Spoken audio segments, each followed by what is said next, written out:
Mark Wilson here again with the Rider's Rest Hammock from Wiskybilt. We just finished bolting up the rear hitch assembly. Everything's tightened down, Loctite. The next thing we're going to do is we'll go ahead and show you how to install the receiver. You can leave this in the back of your bike if you like, or you can take it out and put it in the saddlebag, just however you want to do it. We have a safety pin here, it's a spring-loaded clip. So you're just going to look in here and line up the holes. So do that and then clip it, and that's going to hold that in place. Like I said, you can carry that on the bike or you can stick it in the saddlebag if you don't want to leave it there. Now we're going to go on up to the front and we're going to modify this lower leg fairing. Some of you guys don't have lower leg fairings on your Road Kings, things like that, but if you do have the lower leg fairing, you'll want to pay attention to this part right here, because we're going to do some modification to this part, and when it's all said and done, you won't even know that it's there unless you're looking for it. In your instructions, you've got a sheet that looks like this. This is the pattern you're going to cut out. Just take a pair of scissors and cut along here, and then cut this hole out with your knife or a pair of scissors. Just be careful you don't cut yourself. So we're going to go ahead and trim this pattern out, and then when we're finished, it's going to look like this. Get yourself a gray Sharpie. It works real good. The black ones are hard to see on here unless you had a different color paint. And you're going to line up this part. It's got a little notch in it.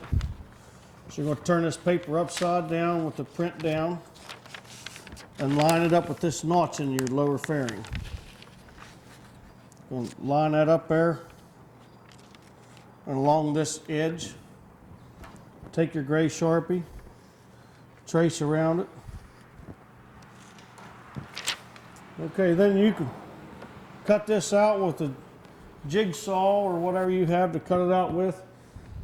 What works good for me is the 1.5" hole saw bit. If you don't have one of these, you can get it at Lowe's, or maybe a buddy of yours does some carpentry work, has one of them.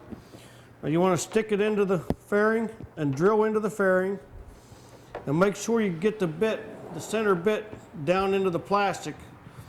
And once it is done so, then you can turn it sideways and run it down through there, giving yourself this little bit of an angle. Now you see, I didn't cut all the way around here with that hole saw,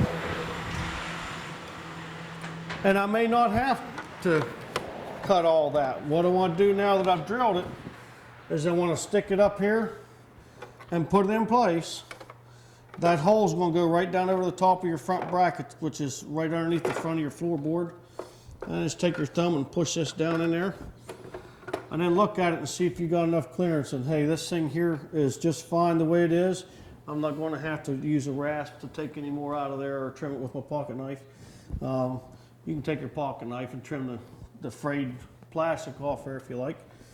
And now we're ready to just start bolting this front end back on there. So you get the bolts that you took out of the lower leg fairing, and go ahead and find your tooling and just start bolting this back up.